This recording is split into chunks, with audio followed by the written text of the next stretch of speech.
Армысыздар қымбатты телекөрермендер. Қазақтың дәстүрлі ән күй жыр өнерін насихаттауға арналған Мирас бағдарламасы өзінің кезекті хабарын бастайды.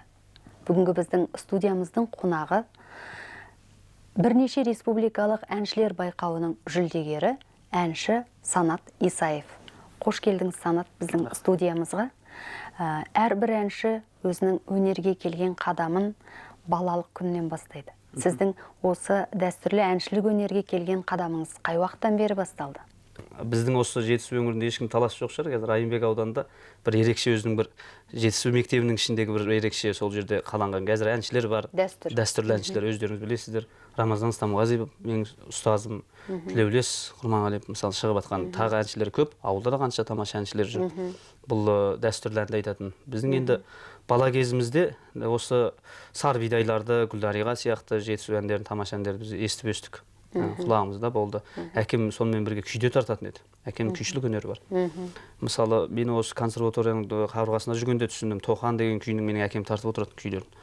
Ол менің әкемнің негізі арғы беті анау кезінде сол Қытай жерінде болған ғой әкелеріміз. Сол жақта жүргенде менің әкемнің нағашылары, мына Найманның ішінде Қызай дегендер. Сол Қызайды менің нағашы, көп нағашыларымыз өте өнерге жақын адамдар болған екен.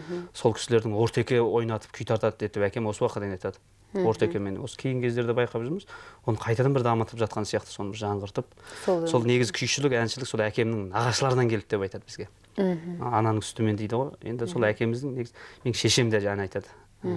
Сонда енді бір әншілік дәстүрлерінің ішінде сондай бір біздің әкем мен шешемнің бір жақсы қабілеті бар осы өнерге деген. Ал енді осы кез келген жерде әнші қадам басып, алғашқы ән үйреніп жүрген кезде міндетті түрде халық әнінен бастайды емес пе?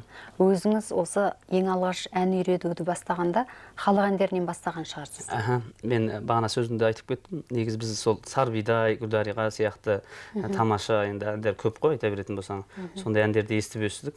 Бізге бір жағы сол әндермен біздің аналарымыз бесік тербеді ғой. Біздің құлағымызда бар бесік тербеп. Енді мен арқа әнін осы консерватория қабырғасында ғана білдім.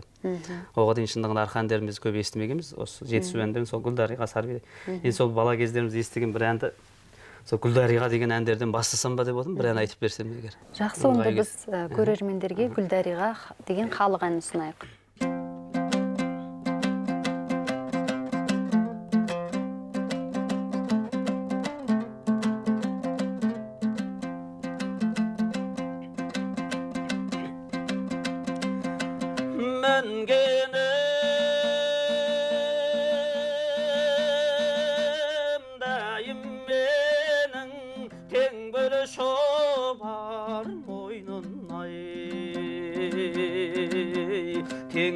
Шобар тақтым тонар Гүлдариғай.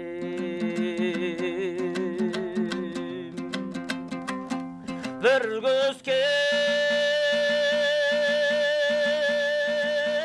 кішкен тайдан беу қарағым жүзіңдай. Бір көруге болдым құмар Гүлдариғай.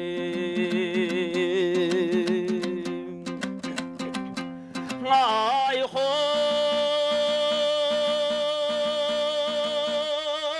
гүлдер айым, күн мен айым ұшарғай.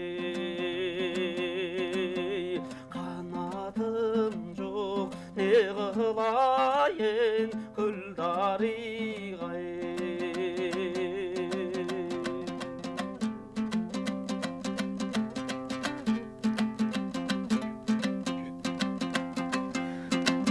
Мінгенім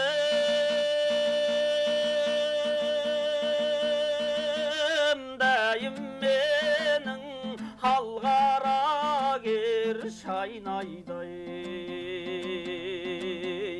Ауыздығын сол қара кер Гүлдариғай. Барымды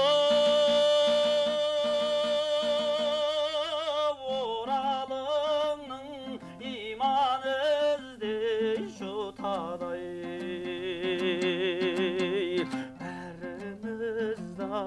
сол қара жер көл дариғай.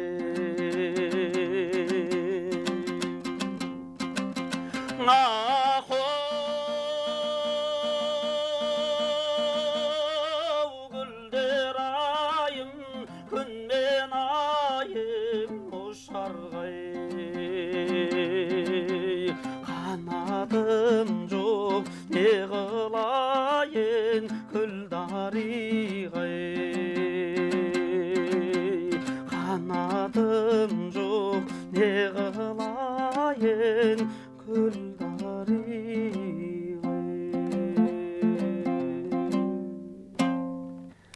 Беудеңіз санат мына өзі жетісудың жері көптеген қар өлеңдерге, көптеген осы халық әндеріне бай деп жатамыз. Тіпті осы бірнеше жылдар бұрын осы жетісу жерінде әжелер тобы да, әжелер ансамбльде болған. Тіпті жаңағы ел ішінен шыққан халық театрының ансамблінде көп болған. Солардың барлықтары осы Гүлдариға сияқты халық әндерін насихаттап, халықтың құлағына көп сіңірген сияқты.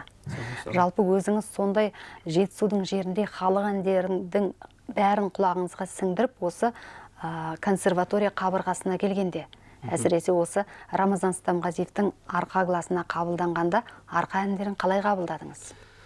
Енді бағана айтып отырмыз ғой. Бірінші осы халық әндері деп айтасыз ғой. Халық әні деген енді ақындар да жырайды ғой, атыңнан айналайын халық әні, атың қандай жүрекке танымалы. Күндіз жатып алып тыңдасам да тыңдай алмай келемін қанып әлі дейді. Бұл халық әні сондай адамға бір ерекше әсер береді. Кешегі Біржан Салы, Ақан Сері, Мұхиттар болсын, қандай үлкен ұлы композиторлардың бәрі осы халық әнінен нәр алған. Оны белгілі, ол өзіңіз зерттеуші ретінде де білесіз, ол формасы, сол халық әнінің формасынан алғаш ән шығарулар ол кісілердің. Енді бұл халық әннің бағанағы жағдай Құдайға шүкір жаман емес, жаман деңгейде емес. Мен енді жетісу әндерін бағана естіп өстім деп жатырмын ғой. Шындығында ең алғаш келгенде маған арқа әні кішкене қиындау болды. Оны естімегеннен кейін. Бұл адамның естіп өсу деген басқа нәрсе екен. Балалық кезінен сіңетін ән бөлек сияқты менің ойымша. Бұл адамның енді табиғаты деп атады ғой, әр жердің табиғаты да болады, әсері болатын сияқты. Арқаның әні келгенде сол арқа мектебіне Рамазан аға тек арқа емес, сол жетісумен бірге алып жүрген үлкен әнші екенін білесіздер. Ол кісі бізге сол арқаны үйретті. Арқаның әндерін алғаш келгенде кішкене басында қиындау болды. Оны жасыратын жоқ. Содан кейін оны ала алмай, кейіндері түсіндік әндердің. Қағыстары оның ерекше, оның бағанағы және Біржанның әндерінің өте кең тынысты әндері екенін білесіздер. Оның әндері өте қиындау болды. Бірақ шамамыз келгенше үйреніп, қазір айтып жүрміз. Құлаққа енді сіңдіріп келе жатқан шығармыз деймін. Енді балалық кезде сіңбесе де енді сіңетін шығар. Әншінің енді әлі айтады ғой, бір несі талант болса 99% еңбек керек деп. Енді шамамыз келгенше еңбектеніп жүрміз. Шамамыз келгенше соны тырысып айтып жеткізуге тырысып жүрміз. Жалпы өзіңіздің пікіріңізше бір өңірдің әнін меңгеру үшін ол жақта туылу міндет емес деп ойлайсыз? Міндет емес, ол бағана шын жүйрік еш жерде жер таңдамайды дейді ғой. Қазақта сөз бар, шын жүйрік болса ол жер таңдамайды, қандай жерде болса шабады. Ол қазір мысалы күйшілер салыстырсаңыз, күйшілер тек арқан күйін тартып жатқанда, олар өзінің басын өңір, барлық өңірдің күйін тартады. Ол адам ішкі дүниесінде көп дайындық керек қой, оны білесіздер. Ол сол жердің несіне кіру үшін енді сырдың бағана мақамын айта алмайсыз, егер шындығын тырысатын болса. Мен өзім айтып көрдім, келтіре алмадым. Мысалы, мүмкін оған да еңбектену керек шығар. Арқан мен жетісудің әнін бөлуге де болмайтын сияқты, менің ойымша екеуінің ұқсастығы көп. Иә, Кенен Әзірбаев кеше балуан шолақтармен бірге болып кездескен, ол кісілерден тыңдаған деген сияқты, ол ар жағынан ары бері араласу болған. Тіпті Кенен атамыз балуан шолақты өзінің ұстазы деп санайды, иә, мен айтайын. Сондай жағдайлар көп қой, енді оны жасырып бөліп айтудың керегі жоқ. Кененнің мықты мысалы тік шырқауларын арқан қандай әнмен де салыстыруға болады. Ол да сондай жоғары ән. Енді арқаның әндерін шамамыз келгенше сөйтіп үйрендік. Енді сол ұстаздарымыздың сіңдіруі болды, өзіміздің тыңдаумен. Енді бұл әншіліктің көп нәрсе менің ойымша тыңдаумен келетін сияқты. Адам көп тыңдап, оны бойына сіңдіргеннен кейін көп тыңдау керек екен. Мысалы, мен банағы ұстазымыз Рамазан ағаларда арқаның әнін айтқанда, ешкім арқа деп, анау жетісу туды екен деп бөлмейтін сияқты. Ол кісі сол арқаланып ақ айтады.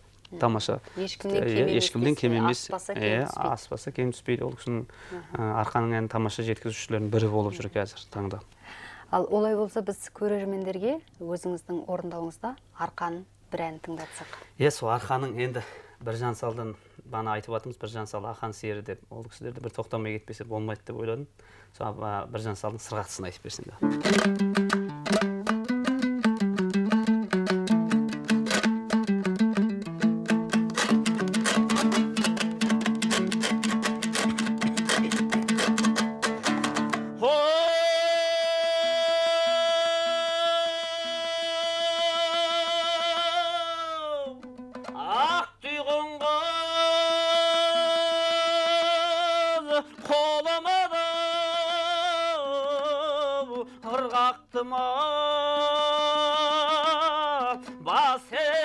Басып алайын, сырғақтыма бозбалау сізге айтарай өсиетін, жақын жүр әлпештеген әридадай, әридадай, ардақтым ауай.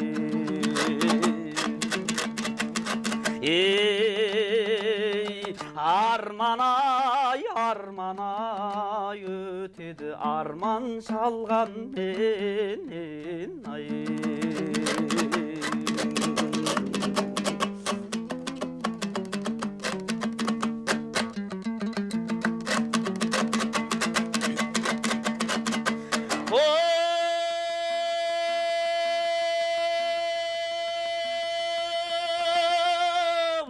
Жанып тұрған жас өмір, алқызыл гүл сипаттауға бейнеңдің, жетпейді айтыл жауқазын желбіреген ай, жастық шақтың өмірдің мағанасын ау, әридадай, әридадай, түсіне біл ай.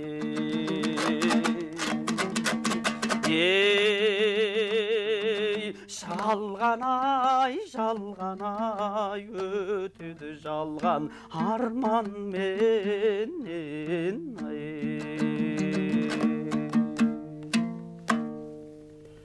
Бау деңіз, мына Арқа әндерінің қай-қайсысы да өзінің диапазонның кеңдігімен, шарықтау шектерімен әншінің бар ішкі шерін шығаратын болса керек.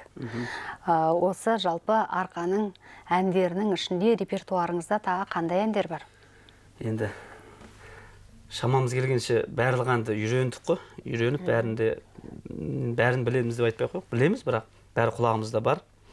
Бірақ енді ішінде бағана айтып жатырмыз ғой, Біржанның осы әндерін осы жалғызаша сияқты енді айтпайларды айтып тырысып жүрміз қазір. Ондан да тырысуға Жанбота сияқты әндерінде енді бір қатты үлкен сахнаға алып шықпасақ та соларды айтып пісіріп жүрміз қазір ішімізден. Осы сырғақты сияқты әндерді өткен алдында конкурстарда барып айтып жүрміз. Сырғақты сияқты Ақан серінің әндері бар, Палуан Шолақтың әндерінің бәрі. Енді құлағымызда барлық әндердің көпшілігі бар әндердің. Бірақ орындалып жүрген бәрін енді күнде айта бермейсіз де, бір қиын жеріміз бар. Ол Арқаның әнін күнде бір жерге барып айтып жатқан жоқпыз. Енді шындығында қазақ болған соң той болады, той томалақта көбінесе айтылатын, әсіресе осы жетіп жерінде жүргенде соң халық әндері айтамыз. Енді шамамыз келгенше халық әндерін солай насихаттаймыз. Енді бірақ кейбір үлкен талғамды адамдар сұрап жатады, Арқаның әндерін айтсаңдар, Біржанның айтпайын айтып бер, ана жерін айтып бер. Кейбірге сондай қолқа салған кезде айтып жатамыз. Солай репертуарда сондай әндер бар, енді жоқ деп айтпауға болмайды. Санат, өзіңіз қазіргі кезде осы консерваторияны бітірген көп түлектің бірі ретінде, әсіресе осы консерваториядағы халық әні класының көп түлектің бірі ретінде өзіңіз осы дәстүрлі әншінің мына қалалық өмірде, қалада тыңдаушылар бар ма? Соны тыңдаушылар, мысалға халық әнін тыңдағысы келетін тыңдаушылар іздеп тыңдап, болмаса осы қошеметтеп, сұрап, көпшілік жиналған жерде сұрап жата ма? Осы жалпы дәстүрлі әншілердің қалалық өмірде өзінің көрсетуі жайында. Бұл сұрақ бәрімізді толғандырып жүрген сұрақ қой. Бәрі қандай дәстүрлі әнші болса. Дәстүрлі ән кенжелеп жатыр дейді. Ол кенжелеген жоқ, дәстүрлі ән бар. Әлгі Абайда да, Абай ауылына Біржан барғанда айтады ғой, сен айтушы болғанда, Абай сен ұғындырушы болсаңшы деп Біржан. Сол айтқандай, әнді ұғындыру деген бір үлкен қасиет. Бірақ енді тыңдаушы жоқ деп айтып көкке топырақ шашуға болмайды. Бар тыңдаушылар. Қазақ халқы тұрғанда дәстүрлерін жоғалмайды. Ол тыңдаушылар бар. Бірақ енді оның осал тұстары да бар. Осы мықты дәстүрлі әндердің кештері өткен кезде адам аз жиналып жатады. Ондай жағдайлар көзімізбен насихаттау аз сияқты. Мысалы, осындай сіздердің сияқты бағдарламаның көп болғаны өте дұрыс. Ол дәстүрлі әніміз. Қазақтың бір көрсететін бір мәдениеті осы дәстүрлі әнінде тұр. Қазір шындығында. Сол себептен қазір бар, мысалы біз өздеріміз ән айтамыз. Енді жазушылар одағында біреулердің бір үлкен кештері болғанда дәстүрлі әндер айтамыз. Енді негізі бағанағы сөз тағы осыған айланып келген. Осы жерде жүргенде көбінесе осы жетісу аймағының өлеңдерін сұрайды. Енді Алматы деген барлық адамдарын топтастырған қала ғой бұл қала. Сол себептен бұл қалада барлығын тыңдайды. Жоқ деп айтуға болмайды, барша. Бұл енді қазақ деген халық тұрғанда бұл ән өлмейді, болады да. Тыңдаушы жоғалады деп ойламаймын. Бар, Құдайға шүкір. Білесіз, сіздер де осындай істер шаралар жасабасыздар. Бұның өзі бір жақсының басы деп ойлаймын.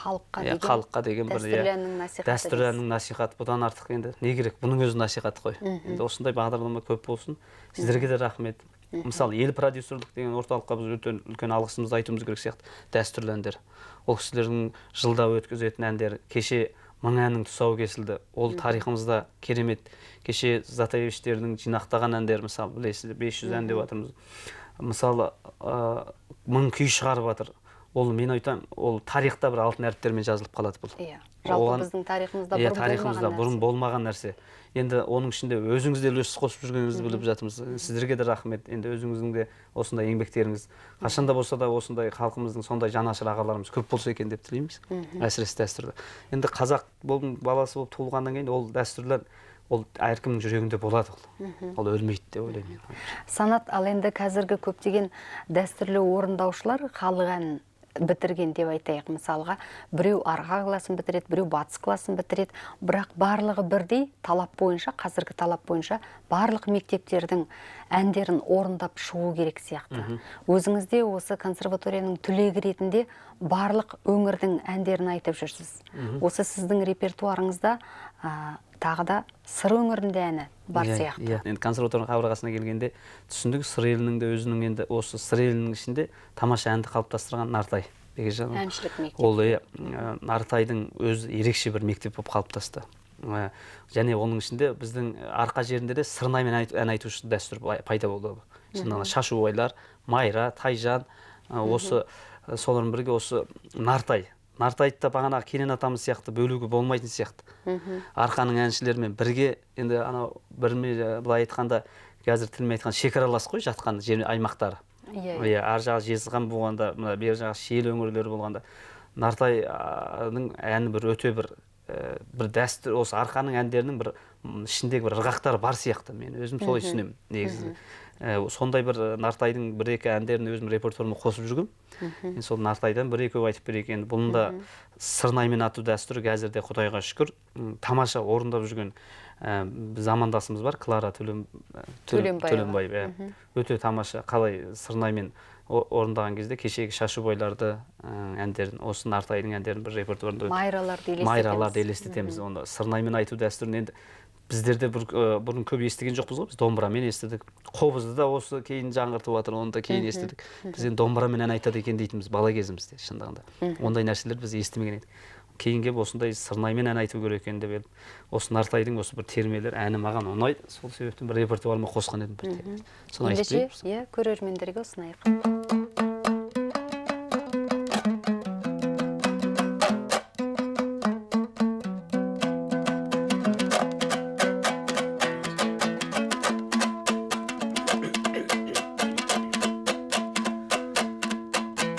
Өздерің білер Нартаймын,